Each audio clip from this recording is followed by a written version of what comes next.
en hablar un poquito sobre este tema. Entonces hoy vamos a abordar las enfermedades angulares y rotacionales en los miembros inferiores en la población pediátrica. A manera de introducción, en la consulta externa de ortopedia infantil, la causa de consulta más común es relacionada a este tema, que los padres manifiestan y constantemente están buscando asesoría médica por presentar preocupación por la apariencia que tienen los miembros inferiores o la marcha de sus hijos. Como vamos a ver a lo largo de la charla, la mayoría de veces estas alteraciones estructurales que van a presentar los niños son variaciones fisiológicas que se van a presentar durante todo el crecimiento y desarrollo de los pacientes. Y dentro de las preocupaciones que más manifiestan los padres está que ellos dicen notar que los niños caminan con los pies hacia adentro o hacia afuera, o que presentan lleno o algo varo de la rodilla. Entonces los objetivos de la charla es básicamente, uno, que conozcamos cuál es la normalidad y cuáles son las alteraciones fisiológicas que se van a presentar durante el crecimiento y desarrollo de estos pacientes, definir de una manera muy concreta el concepto de deformidades angulares y deformidades rotacionales, además de describir los aspectos claves cuando hacemos una evaluación clínica e imagenológica de estos pacientes. Y por último, describir a grosso modo cuáles son las bases de tratamiento para estos pacientes. Entonces, antes de hablar de deformidades, tenemos que hablar o conocer los parámetros normales. Digamos que desde 1975, un estudio publicado por los doctores Salenius y Ivanka, se conoció cuáles son las variaciones fisiológicas normales en la alineación de los miembros inferiores en los niños. Los autores lo que hicieron fue hacer un estudio imagenológico de 979 pacientes y con esto evidenciaron algunos patrones morfológicos que van a variar de acuerdo a la edad. Entonces lo que ellos encontraron, y como vemos acá, es que los niños desde el nacimiento hasta los 2 años más o menos van a tener un genu varo, es decir, los bebés van a ser gareticos. A partir de los 2 años y medio hasta los 6 años, la alineación se va a ir hacia valgo. Los niños van a ser un genu valgo, teniendo un pico de valgo alrededor de los 3 años y medio. Y finalmente, alrededor de los 7 años, los miembros inferiores se van a estabilizar, van a quedar más derechos, como por ejemplo lo vemos aquí, siendo normal un valgo fisiológico alrededor de 6 grados. Recordemos que las mujeres van a tener un mayor valgo debido a que la pelvis es más ancha.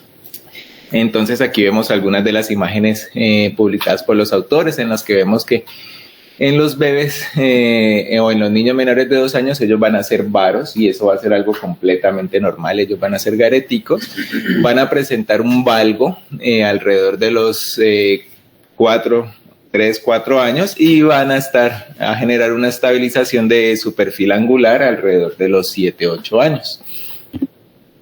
Entonces, sabiendo esto, hablemos primero de deformidades angulares. Vamos a definir una deformidad angular como alguna alteración en la angulación en el plano coronal de los miembros inferiores respecto a sus ejes. Aquí vamos a tener básicamente 2 deformidades, o el genu varo o el genu valgo. Y dentro de estas deformidades hay algunas características que de entrada, cuando evaluamos el paciente, nos va a hacer pensar si estamos ante un proceso fisiológico o un proceso patológico. Características de un proceso fisiológico es que va a ser una deformidad simétrica, bilateral y autolimitada. Es decir, el bebé llega, es varo, es simétrico en ambos lados y va a ser autolimitado porque con el desarrollo se va a ir corrigiendo. Y el genu valgo, como ya lo hemos dicho, va a ser más común en los niños entre los 3 y 6, 7 años y va a ser autolimitado. Entonces, aquí les muestro un ejemplo. Tenemos 2 ejemplos. En la fotografía de la izquierda de ustedes tenemos un genu varo que es asimétrico. Si pues observamos con detalle, el miembro inferior derecho es más varo que el izquierdo.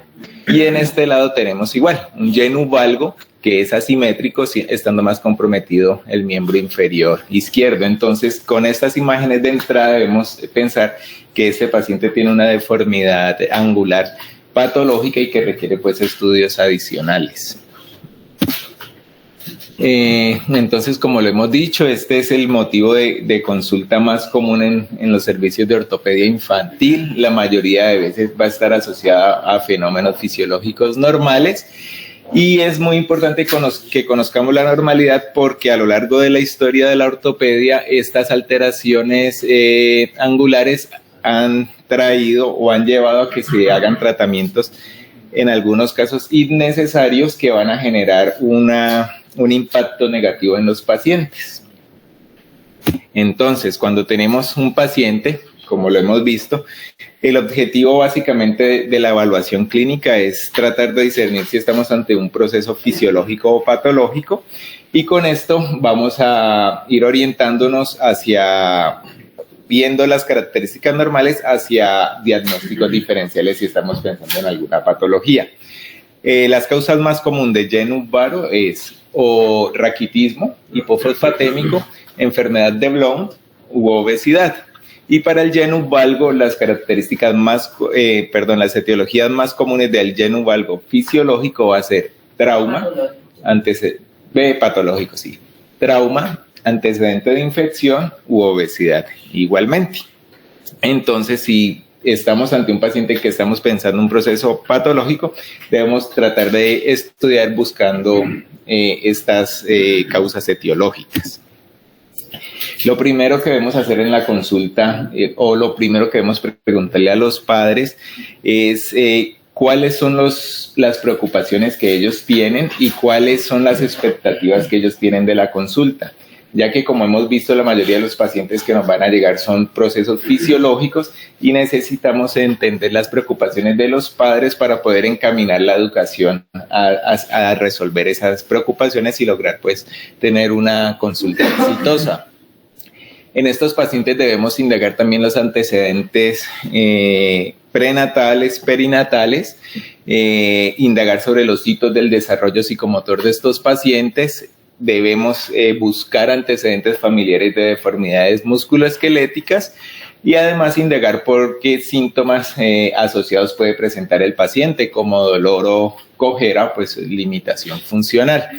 Es importante también que indaguemos sobre costumbres posturales. Digamos que una de las preocupaciones de los padres es los niños que se sientan en W. Históricamente, por cultura, se dice que eso le hace daño a los niños y de hecho uno ve que muchos padres regañan a los niños, les generan un estrés psicológico para que no se sienten en W. Lo que pasa con estos niños es que ellos tienen un aumento de la anteversión femoral y se sienten más cómodos sentándose así en W que sentándose con las piernas cruzadas.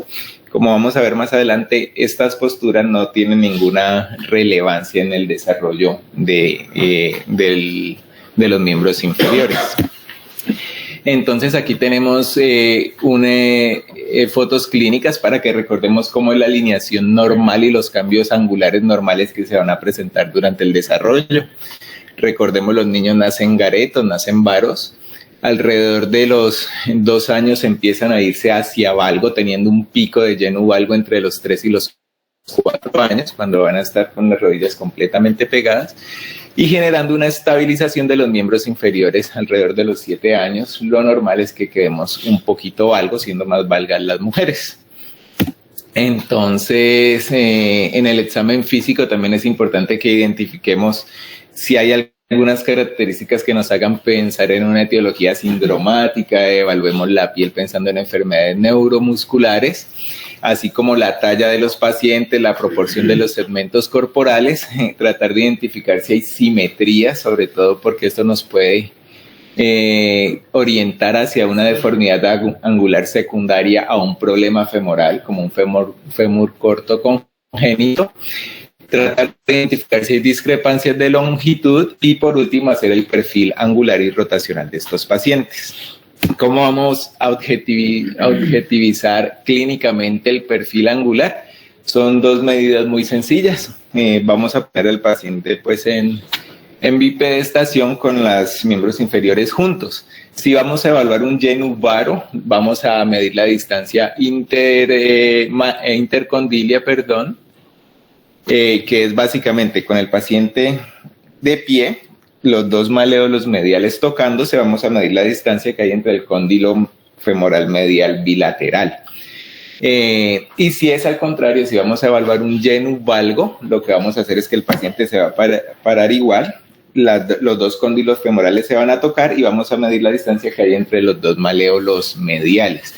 Como vemos en estas gráficas, esos valores van a ir variando de acuerdo a lo que ya hemos visto. Pasamos de varo a valgo, entonces en los niños más chiquitos es normal que la distancia intermaleolar sea más alta y intercondilia sea más alta, y en los niños más pequeños pues la intermaleolar.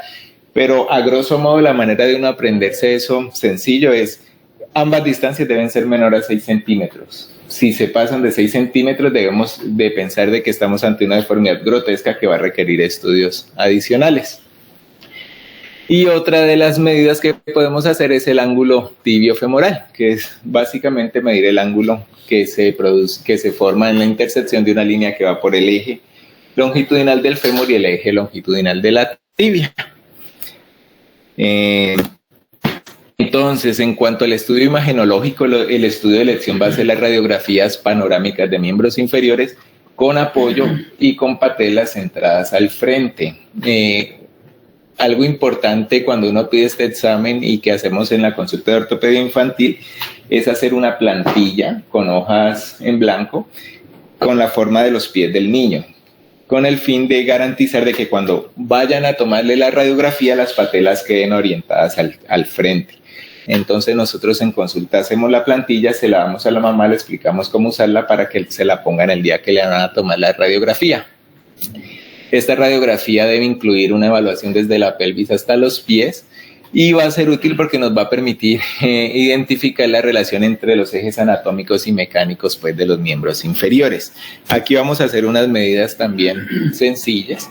Uno es el ángulo femorotibial, que como ya lo vimos pues está formado por líneas que se cruzan entre el eje anatómico del hueso y de la tibia, que va a servirnos como una medida indirecta de la alineación verdadera de los miembros inferiores y que sus valores normales van a ir desde -5 en valgo hasta 7 de varo.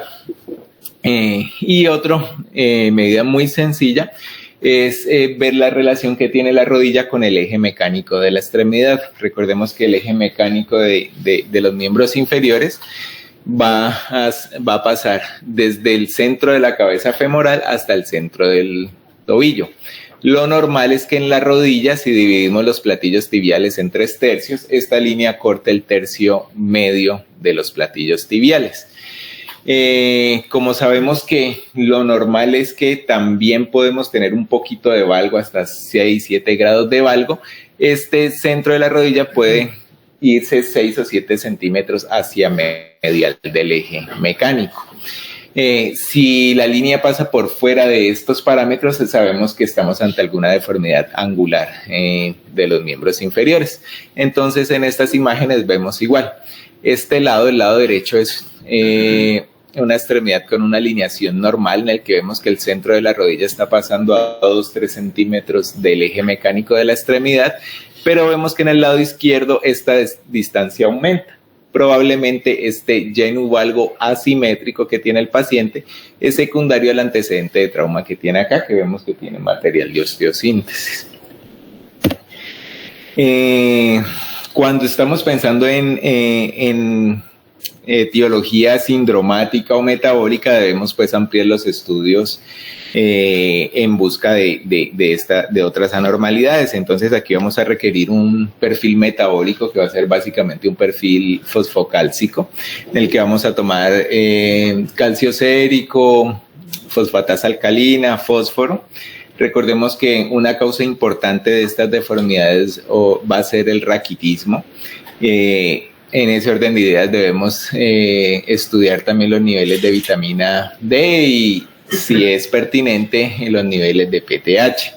En los pacientes que tengan otras características fenotípicas que nos hagan pensar en un proceso sindromático, debemos siempre remitirlos a genética para ampliar los estudios y poder pues llegar a un diagnóstico sindromático si es pertinente. En cuanto al tratamiento de las deformidades angulares, digamos que eso es algo que es debatido y que está en constante desarrollo en la ortopedia. Como muchas cosas en ortopedia, aún no hay verdades escritas y todo el tiempo hay debates sobre muchos tratamientos, pero digamos que lo que se ha encontrado o esta revisión de la literatura publicada en el 2007 es importante porque los autores hacen una revisión de toda la literatura que hay y en ella incluyen estudios biomecánicos, estudios experimentales en animales, algunos estudios transversales pequeños que aportan pues datos clínicos, y digamos que en lo que vamos ahora es que el tratamiento de deformidades angulares leves no está respaldado en la literatura, ya que no se ha encontrado que estas deformidades leves tengan un impacto en la capacidad funcional de los pacientes o en el desarrollo de patologías degenerativas en el seguimiento a largo plazo. Digamos que actualmente el tratamiento se va a centrar en deformidades grotescas que alteren la función del paciente o que se asocian a síntomas como dolor. Lo que sí es claro y sí se ha logrado establecer es que una mala alineación en yenu valgo o varo de la rodilla se puede asociar o aumenta la incidencia de osteoartrosis de las facetas de la patela, la lateral si estamos en valgo o la medial pues si estamos en yenu varo. También lo que se ha encontrado es que el uso de dispositivos ortopédicos externos no van a ser útiles para corrección de la deformidad. Con esto no estamos diciendo pues que no se van a usar ningún tipo de órtesis en las deformidades musculoesqueléticas, porque hay para algunas patologías que se ha encontrado que tienen un campo de uso para el manejo de los síntomas, pero siempre debemos ser claros con los pacientes que el objetivo nunca va a ser corregir una deformidad porque no se va a lograr. Y también es importante que eduquemos a los padres que las alteraciones fisiológicas van a requerir solamente un seguimiento, se le va a hacer solamente observación clínica. Uno puede hacer un seguimiento cada 8 meses, un año, y no van a requerir estudios de imagen de rutina. Y esto es importante que los padres sepan, porque hay veces ellos se alarman de por qué están yendo a consulta y solo lo están mirando, no le están tomando ningún tipo de estudio. Ya cuando nos enfrentamos a un proceso patológico van a haber dos grupos grandes de tratamiento. Uno es el crecimiento guiado y el otro son las osteotomías. Entonces, para describir a grosso modo en qué consisten estos dos grupos, tenemos que el crecimiento guiado va a estar indicado, o el principio de este tratamiento va a ser hacer un freno temporal o definitivo de la fisis de crecimiento, y va a estar indicado en pacientes que tengan más de 2 años de crecimiento restante antes de alcanzar la madurez esquelética, porque pues es una deformidad que va a ir corrigiendo con el crecimiento, o que tengan el cora, el centro de rotación de la deformidad, cerca a la fisis. Lo más comúnmente usado actualmente son estas plaquitas que se llaman placas de epifisiodesis o placas en 8, que consiste básicamente en poner un tornillo en la epífisis, un tornillo metafisiario sin lastimar la fisis. Lo que uno busca con esto es frenar el crecimiento en este lado. Por ejemplo, este es un paciente que está en valgo, vamos a frenar el crecimiento medial para que al continuar el crecimiento lateral vaya corrigiendo la deformidad hacia varo. Y el otro grupo grande de tratamiento van a ser las osteotomías. Estas van a estar indicadas en niños más grandes o deformidades grotescas mayor a 20 grados de angulación, o pacientes que tengan el cora de la deformidad lejos de la fisis, que ahí habría que hacer la osteotomía pues cerca al cora. Las osteotomías más comúnmente usadas son las de cuña abierta o cuña cerrada. que son básicamente una osteotomía de cuña abierta, es hacer un corte en el hueso, abrimos la cuña, se forma como un triangulito, como una porción de pizza. Y la de cuña cerrada es al contrario, hacemos un corte en el hueso en forma de un triangulito como una porción de pizza y cerramos la osteotomía con el fin de corregir pues la deformidad angular. Bueno, ya para hablar de las deformidades rotacionales, vamos a definir estas pues como la deformidad del hueso sobre el eje longitudinal en el plano axial. Y pues que además sea una deformidad que afecte la biomecánica de la marcha de los pacientes. Para describir estas deformidades vamos a describir la dirección de la deformidad comparando la relación de la articulación distal versus la proximal. Es importante que cuando evaluamos estos pacientes siempre tengamos en cuenta que muchas de estas deformidades rotacionales van a ser compensadas por la articulación de la cadera y van a generar un desequilibrio muscular que puede generar síntomas en el paciente. También es importante que recordemos que en la mayoría de los casos estas deformidades van a ser un hallazgo fisiológico entre los 6 meses y 5 años de edad. Y esto es importante que le expliquemos muy bien a los padres para manejar pues el estrés que les genera a ellos. En cuanto a las etiologías de las deformidades rotacionales, lo más común es que sean deformidades congénitas y esto se asocia a la posición que tiene el feto inútero. Sabemos pues que durante la 7ª semana de gestación los bebés van a tener una rotación interna del miembro inferior y es por esto que ellos van a nacer con una rotación interna, sobre todo de la tibia. También pueden ser secundaria a posturas viciosas mantenidas y aquí juega un papel importante el uso de terapia con el fin de reentrenar la marcha y corregir estas posturas viciosas que uno ve en los niños. Pueden ser secundarias a hiperlaxitud ligamentaria, que cuando esto se presenta, recordemos que debemos buscar otras características fenotípicas para estar seguros que no estamos ante un proceso sindromático. Sabemos que el más común que genera una hiperlaxitud importante en los pacientes es el síndrome de Down, a desequilibrios musculares compensatorios que se han ido instaurando a lo largo del desarrollo de los pacientes, enfermedades metabólicas y trauma. ¿Cómo objetivizamos esto? Entonces aquí es importante que tengamos claro el concepto del ángulo de progresión de la marcha. El ángulo de progresión de la marcha va a ser básicamente el ángulo que se va a formar entre el eje largo del pie y una línea recta en dirección a la marcha. ¿Qué vamos a ver aquí? Que los pacientes pueden caminar con los pies hacia adentro, es decir, un ángulo de progresión de la marcha negativo, el neutro o hacia afuera, un ángulo de progresión de la marcha positivo. Lo normal, que son variaciones fisiológicas que vamos a encontrar, es que uno puede caminar tirando el pie hacia afuera con un ángulo de progresión de la marcha desde más 15 grados hasta menos 10 grados, siendo completamente normal. Menos 10 hacia adentro, menos 10 hacia adentro es menos porque es que si los dos pies se van hacia adentro van a empezar a tocarse y pueden generar alteraciones para la biomecánica de la marcha. ¿Qué pueden causar las deformidades rotacionales?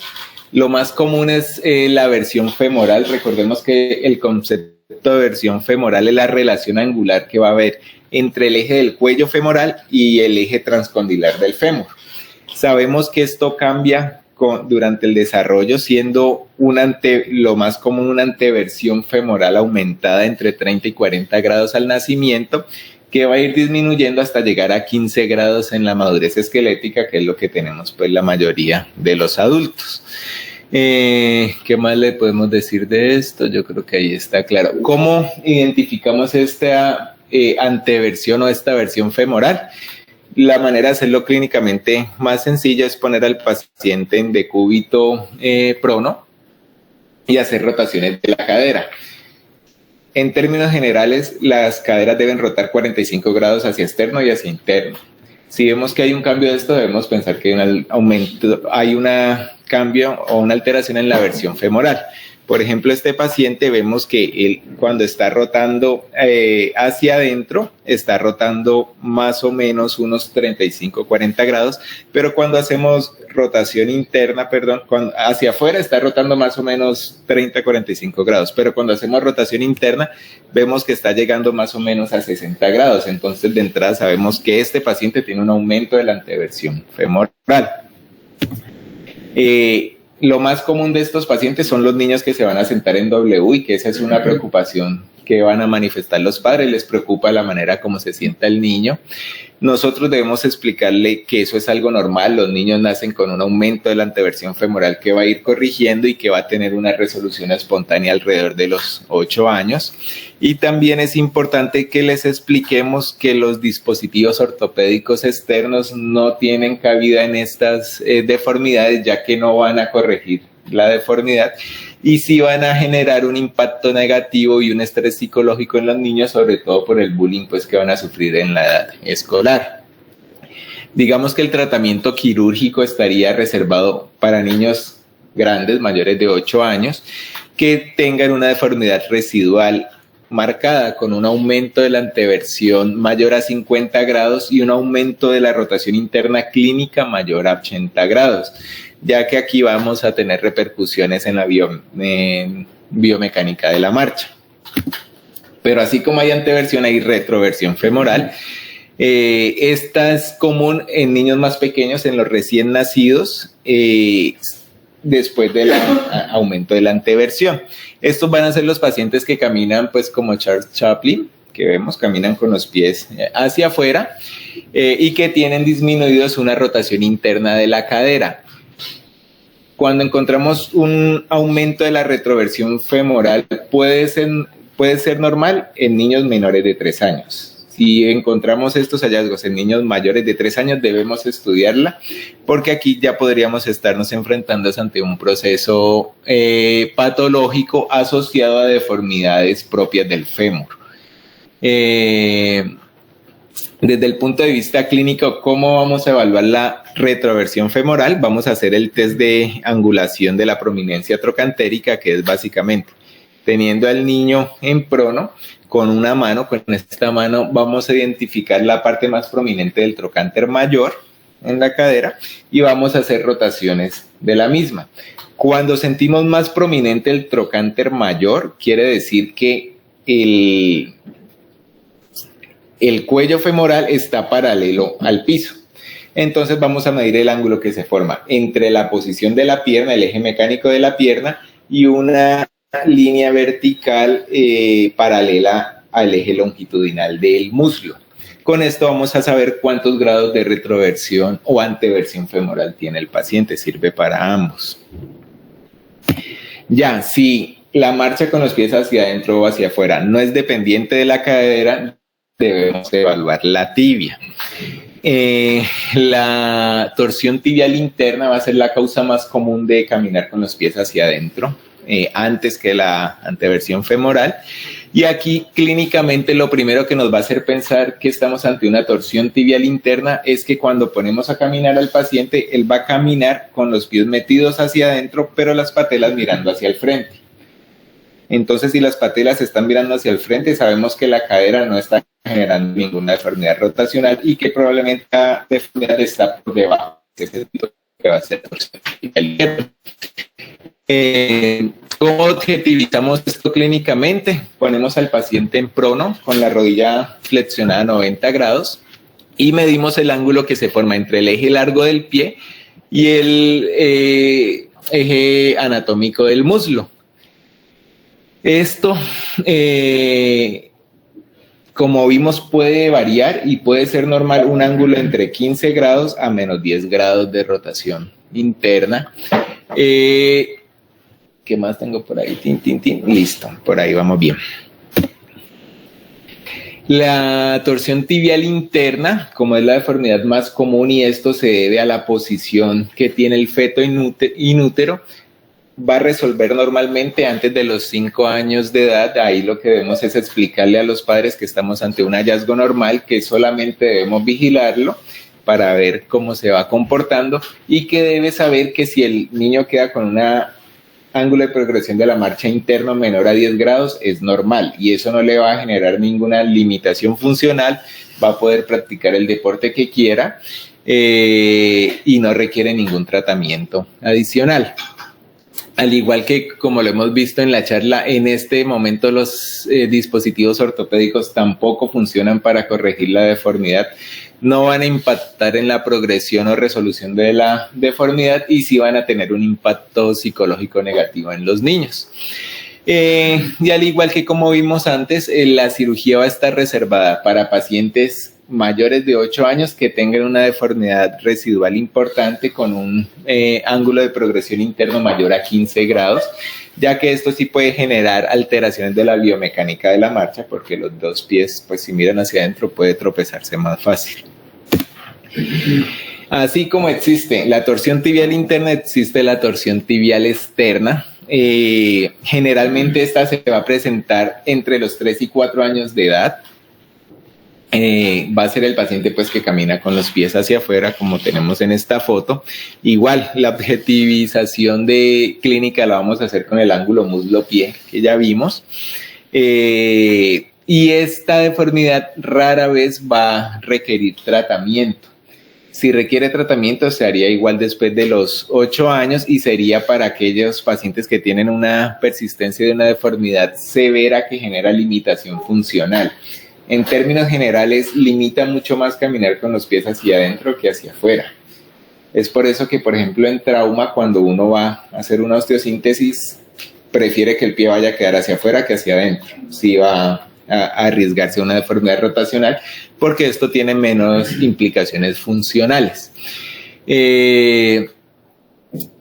Uno de los aspectos importantes y en los cuales se va a requerir cirugía si no hayan deformidades severas que limiten o alteren la biomecánica de la marcha es cuando hay otros síntomas asociados como síndrome patelofemoral, que es dolor en la cara anterior de la rodilla, o inestabilidad de la articulación patelofemoral, que es más común en niñas. Y para finalizar tenemos otra de las deformidades rotacionales más comunes, que es el metatarsoaducto, que es una anomalía pues congénita y la anomalía más común del pie. ¿Cómo observamos esto? Pues aquí tenemos como este esquema en el que nos va a permitir clasificar la severidad de la deformidad. Sabemos que lo normal es que si trazamos una línea por todo el eje largo del pie, esta línea debe pasar entre el segundo y el tercer dedo. Si esta línea ya pasa por el tercer dedo, estamos ante una deformidad leve. Si pasa entre el tercer y cuarto dedo, estamos ante una deformidad moderada. Y si pasa por el quinto dedo, estamos ante una deformidad severa. Lo otro que debemos evaluar clínicamente es si la deformidad es flexible. Básicamente lo que hacemos es hacer una manipulación y movilización y observar si se puede corregir con estas maniobras. Digamos que el metatarsoaducto flexible nunca va a requerir tratamiento porque no genera ningún problema funcional en los pacientes, pero el metatarsoaducto rígido sí requiere tratamiento. Opciones de tratamiento que han mostrado ser efectivas, uno es una corrección progresiva con yesos seriados, aplicando pues el principio de la técnica Ponseti, que es poner yesos seriados para ir corrigiendo la deformidad progresivamente, o en los niños pequeños, menores de 1 año, antes de que caminen, se puede usar calzado ajustable que se va apretando y se va haciendo la corrección progresiva de la deformidad. Esta deformidades rara vez se operan porque lo que se ha encontrado es que las opciones de tratamiento quirúrgico tienen una tasa de falla entre el 40 y el 50%. Esta falla está o por persistencia de dolor que se cronifica, deformidad en el seguimiento a largo plazo. Entonces, si uno tiene un paciente de estos en los que piensa proponerle algún tratamiento quirúrgico, debe ser muy claro y explicarle pues las altas tasas de falla que tiene, porque es casi que lanzar pues una moneda al aire. Y los pacientes pues deben saber esto para decidir si se someten a un procedimiento quirúrgico. Ya para finalizar, pues recordemos que las deformidades angulares y rotacionales son una causa frecuente de consulta. Es la causa más frecuente de consulta en los servicios de ortopedia infantil, que la mayoría de estos pacientes van a tener deformidades propias de fenómenos fisiológicos durante el crecimiento y desarrollo, que en estos pacientes debemos pues hacer una evaluación clínica muy exhaustiva, ya que se ha encontrado que evaluar clínicamente el perfil angular y rotacional es equivalente en precisión a los estudios de imagen, y por eso nunca debemos dejar de hacer un examen clínico antes de pensar en pedir esta imagen. Que en términos generales el tratamiento con ortesis y zapatos ortopédicos no está recomendado porque no van a afectar la historia natural de las deformidades. Y sí van a generar un impacto psicológico en los niños. Negativo.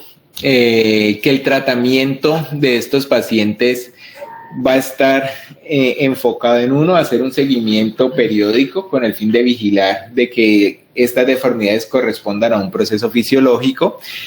Y si no, pues vamos a buscar corregir la deformidad, pero en la mayoría de los casos estas deformidades van a corregir con el crecimiento porque son pues propias de alteraciones fisiológicas que se producen.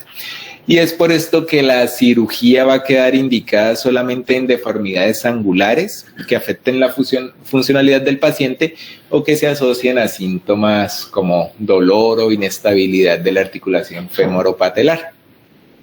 Ya para finalizar les traigo este ejemplo. Este es un niño de 12 años que vimos en la consulta de ortopedia infantil. Si vemos la radiografía, pues no sé si alguien ve algo que le llame la atención.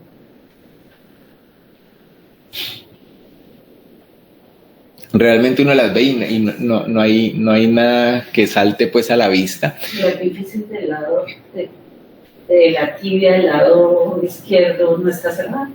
Exacto. Digamos que lo que uno ve ahí es que hay si miramos la fisis de la tibia proximal, no es lo mismo el lado lateral que el medial. Vemos que hay una disminución, aparenta que estuviera cerrando la fisis de ambos lados. Pues que no se ve bien la patela. No se ve bien la patela, pero sí no está con las patelas centradas al frente. Que vemos que la relación entre ambos huesos es diferente.